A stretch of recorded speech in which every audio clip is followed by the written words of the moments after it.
Hello everyone, Kanchan here. Today we're gonna talk about the movie Avenger Age of Ultron. और ये movie MCU की 11th instalment है. So without wasting time, let's begin. कहानी की शुरुआत एक शानदार फाइट से होती है जहां सभी एवेंजर मिलकर सोकोविया कंट्री में हाइड्रा के बेस में अटैक कर देते हैं जिसका लीडर बैरन स्ट्रकर होता है. और एवेंजर्स का यहां अटैक करने का एक ही पर्पस था, वो सेक्टर को वापस पाना चाहते थे.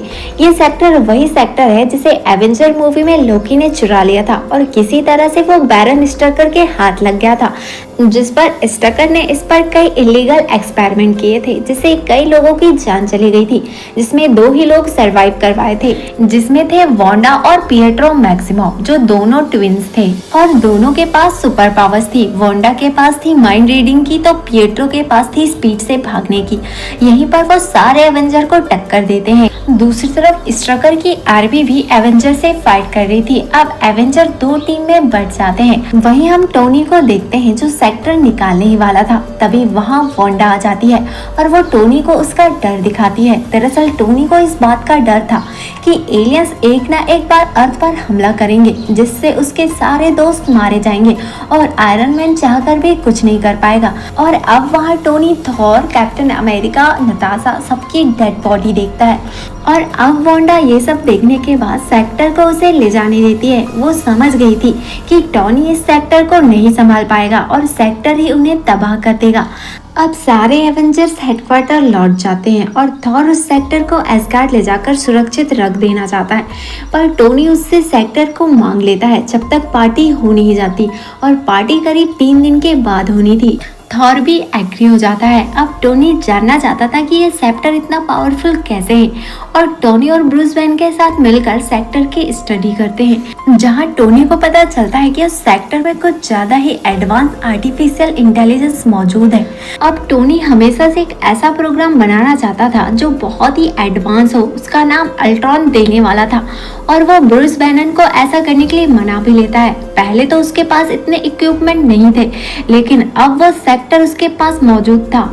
हालांकि यहाँ ब्रूस बैनर उसे मना कर रहे होते हैं क्योंकि इससे कुछ बुरा भी हो सकता था, लेकिन टोनी ब्रूस बैनर को समझाता है कि उसके पास ऐसा प्रोग्राम पहले से ही है जिसका नाम जार्विस है. वो इतना एडवांस नहीं है, लेकिन अब जो हम बनाने वाले हैं वो बहुत ही एडवांस होगा, जिसके पास खुद का ही दिमाग होगा. जिसके बाद एवेंजर्स दुनिया को बचाने के काम से रिटायरमेंट ले लेंगे और सारा काम अल्ट्रॉन को सौंप देंगे. और ये दोनों सीक्रेटली ही ये काम कर रहे होते हैं क्योंकि टीम से मंजूरी लेने का टाइम उनके पास नहीं था, क्योंकि वैसे भी थॉर सेक्टर को 3 दिन बाद एस्गार्ड ले जाने वाला था. और अब टोनी और ब्रूस बैनर 3 दिनों तक रात दिन एक कर देते हैं अपने इस प्रोजेक्ट को कंप्लीट करने में. बस उनका थोड़ा ही काम बचा होता है, बाकी पूरा काम कंप्लीट हो जाता है. दूसरी तरफ इस जीत की खुशी को सेलिब्रेट करने के लिए एक पार्टी ऑर्गेनाइज की जाती है जिसमें सारे एवेंजर्स शामिल होते हैं.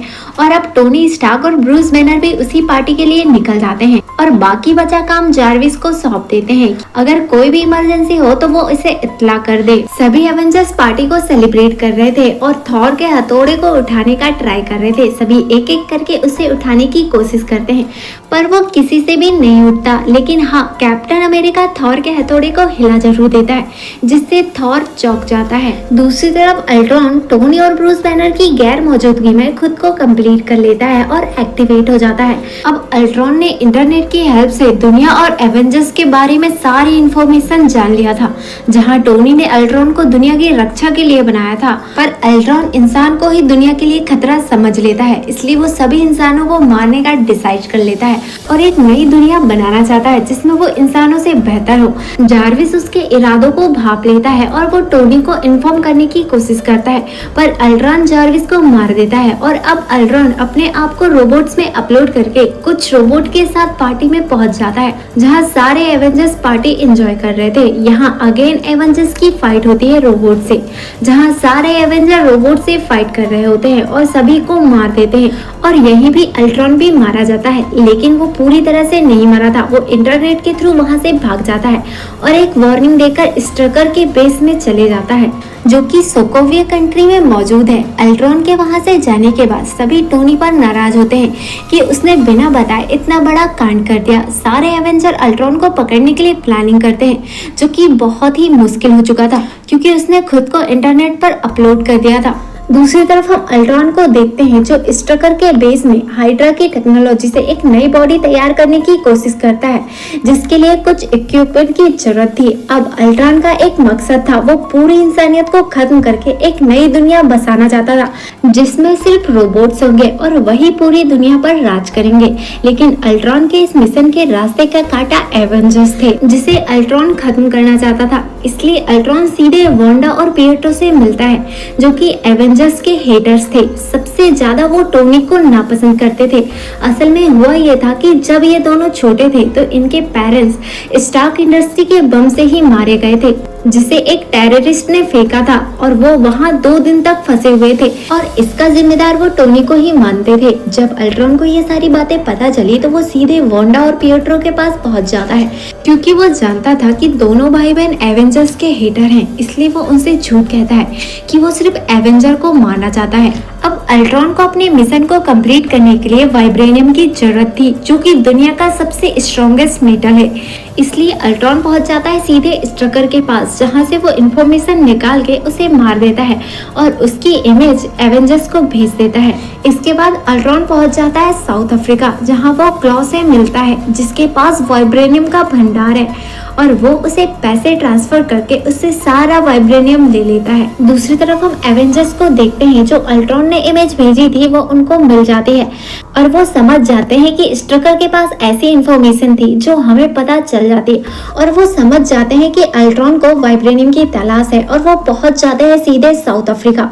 दूसरी तरफ हम अल्ट्रॉन को देखते हैं जो क्लो को पैसे दे रहा होता है और तभी वहाँ एवेंजर आ जाते हैं। यहाँ अगेन इनके बीच फाइट होती है और वांडा अपनी पावर से एवेंजर्स की माइंड को मैनिपुलेट कर देती है, जिससे सारे एवेंजर्स अपने होश पर नहीं होते हैं। दूसरी तरफ टोनी अल्ट्रॉन को फाइट पर उलझा के रखता है। वहीं वांडा ने हल्क के माइंड को चेंज कर दिया था, जिससे उसे लग रहा था कि सारे एवेंजर्स उसको ही खत्म करना चाहते हैं। इसलिए हल्क अपने ही दोस्तों पर अटैक कर देता है, लेकिन टोनी स्टार्क के पास हल्क को कंट्रोल करने वाला सूट होता है। अब हमें यहाँ हल्क और आयरन मैन के बीच आइकॉनिक लेवल की फाइट देखने को मिलती है। इस फाइट के दौरान काफी तबाही होती है और कई इंसानों की जानें भी चली जाती है, जिससे लोगों को लगने लगता है कि एवेंजर्स हमारी सेफ्टी के लिए नहीं है, बल्कि तबाही के लिए हमेशा तैयार रहते हैं। और इस फाइट के बाद एवेंजर्स हेडक्वार्टर नहीं जाते, बल्कि सभी पहुंच जाते हैं होकाई के घर पर, जहां सारे एवेंजर कुछ टाइम के लिए रुकते हैं। वहीं थॉर पहुंच जाता है डॉक्टर सेल्विक से मिलने,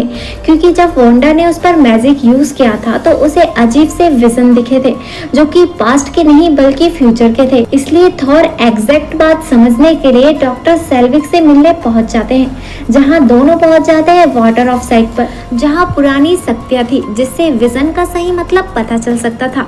थॉर जब उस पानी के अंदर जाता है तो वही विजन उसे दोबारा आते हैं। एक्चुअल में ये एक भविष्यवाणी थी जो बता रही थी कि थॉर के हाथों ही एसगार्ड का अंत होगा।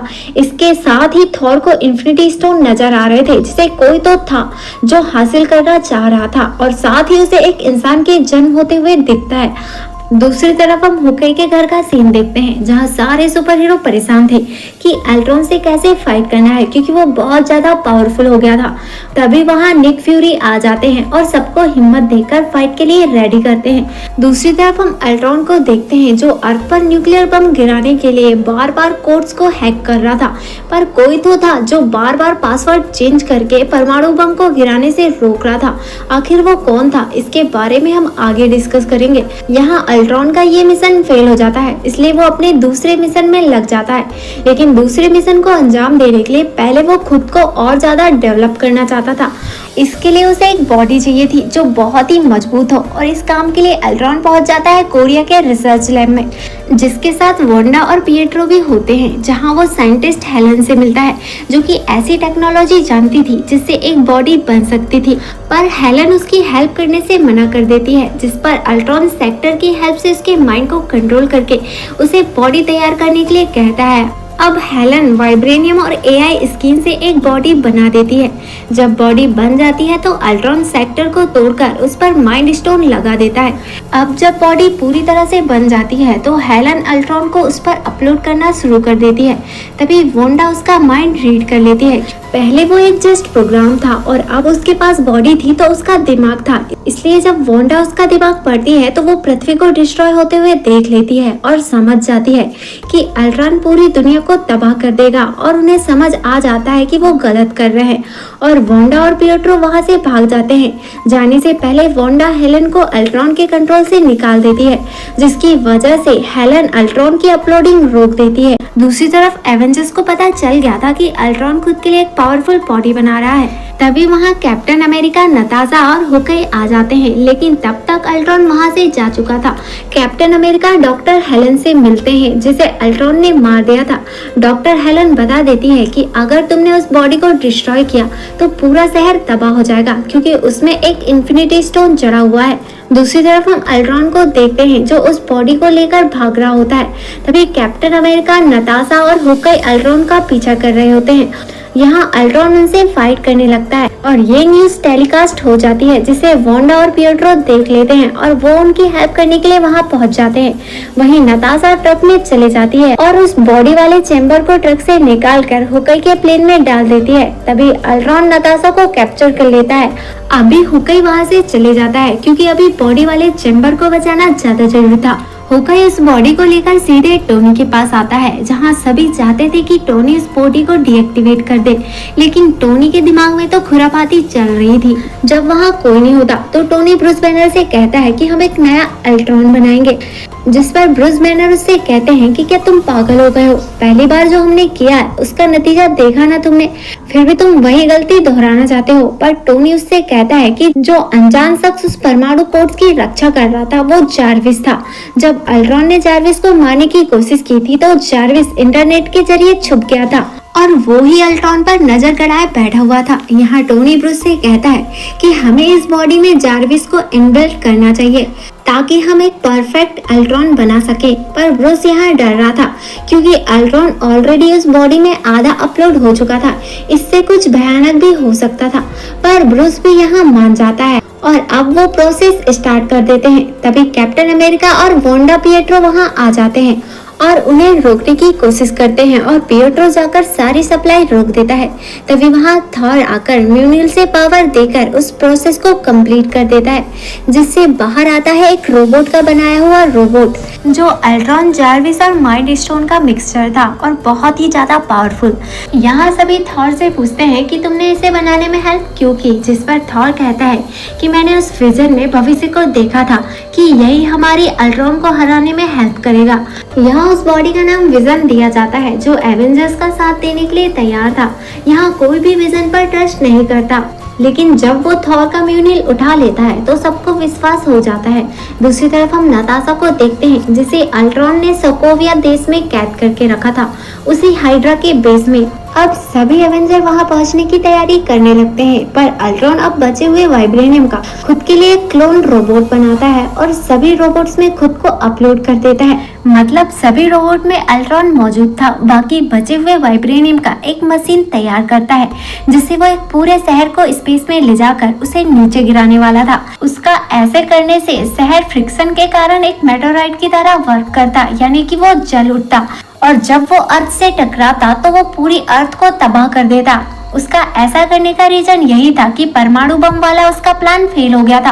अब एवेंजर्स भी सोकोविया पहुंच जाते हैं। वो जानते थे कि अल्ट्रॉन फाइट के लिए तैयार बैठा है, इसलिए सबसे पहले वो पूरे शहर को खाली करते हैं। दूसरी तरफ हम ब्रूस बैनर को देखते हैं जो नताशा को अल्ट्रॉन के कैद से आजाद कर देता है और हल्क और नताशा भी वहां पहुंच जाते हैं सबकी हेल्प करने के लिए। इसी दौरान अल्ट्रॉन उस मशीन को स्टार्ट कर देता है जिससे पूरा शहर स्पेस में जाने लगता है। वहीं पूरी रोबोट आर्मी एवेंजर से फाइट कर रही होती है ताकि उनका ध्यान भटका रहे और अल्ट्रॉन का मिशन कामयाब हो जाए। भी वहां विजन पहुंच जाता है और अल्ट्रॉन को इंटरनेट से डिलीट कर देता है ताकि वो कहीं भाग ना पाए। यहाँ सारे एवेंजर रोबोट से फाइट करते हुए लोगों को बचा रहे होते हैं। तभी वहाँ निक फ्यूरी आ जाते हैं एक बड़ा सा स्पेसशिप लेकर, जिसकी लाइट सिर्फ लोगों को बचाने के लिए निकल जाती है। अब शहर काफी ऊपर जा चुका था। वहीं अल्ट्रॉन उस मशीन को ऑफ करना चाहता था ताकि वो शहर नीचे आकर परमाणु बम की तरह ब्लास्ट हो जाए, पर सारे एवेंजर्स उस मशीन के आसपास खड़े होकर अल्ट्रॉन की रोबोट आर्मी से लड़ रहे होते हैं। यहाँ आइकॉनिक लेवल की फाइट होती है। वहीं थॉर, आयरन मैन और विजन तीनों मिलकर अल्ट्रॉन की वाइब्रेनियम की बॉडी को डिस्ट्रॉय कर देते हैं, जिससे अल्ट्रॉन की बॉडी कमजोर हो जाती है और उसकी सारी रोबोट आर्मी भागने लगती है। पर आयरन मैन कहता है कि एक भी रोबोट बचना नहीं चाहिए, इसलिए सारे एवेंजर्स उनको मारने के लिए पीछे लग जाते हैं। यहाँ वांडा मशीन के पास रहती है, बाकी सभी एवेंजर रोबोट को मारने के लिए निकल जाते हैं। अब अल्ट्रॉन, जो कि क्वीन जेट प्लेन से भाग रहा था, उसी से हमला करता है।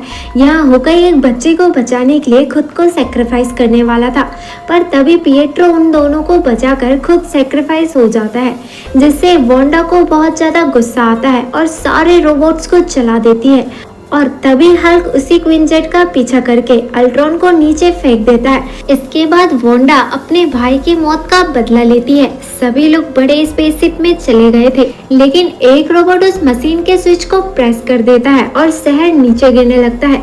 यहाँ आयरन मैन और थॉर उस मशीन पर वार करते हैं, जिससे मशीन ब्लास्ट हो जाती है और पूरा शहर आसमान में ही डिस्ट्रॉय हो जाता है, जिससे कोई भी लॉस नहीं होता। और अब एक ही रोबोट बचा था जिसमें अल्ट्रॉन अपलोड था, जहां विजन पहुंचकर उस आखिरी रोबोट को भी मार डालता है। दूसरी तरफ सभी एवेंजर्स हेडक्वार्टर आ जाते हैं, पर हल्क उसी क्वीन जेट पर होता है और वो खुद को इस दुनिया के लिए खतरा मानता था, तो वो पहुंच जाता है एक अलग ही प्लेनेट में, जिसकी स्टोरी आपको थॉर रैग्नारोक में देखने को मिलेगी। अगर आप उस वीडियो को देखना चाहते हो तो इस वीडियो के एंड स्क्रीन में आपको मिल जाएगा। वहीं मूवी के पोस्ट क्रेडिट सीन में दिखाया जाता है कि थानोस अनंत मणियों को ढूंढ रहा है, और इसी के साथ ये मूवी यही एंड हो जाती है। अगर आपको एक्सप्लेनेशन पसंद आया तो वीडियो को लाइक और चैनल को सब्सक्राइब करना मत भूलिएगा।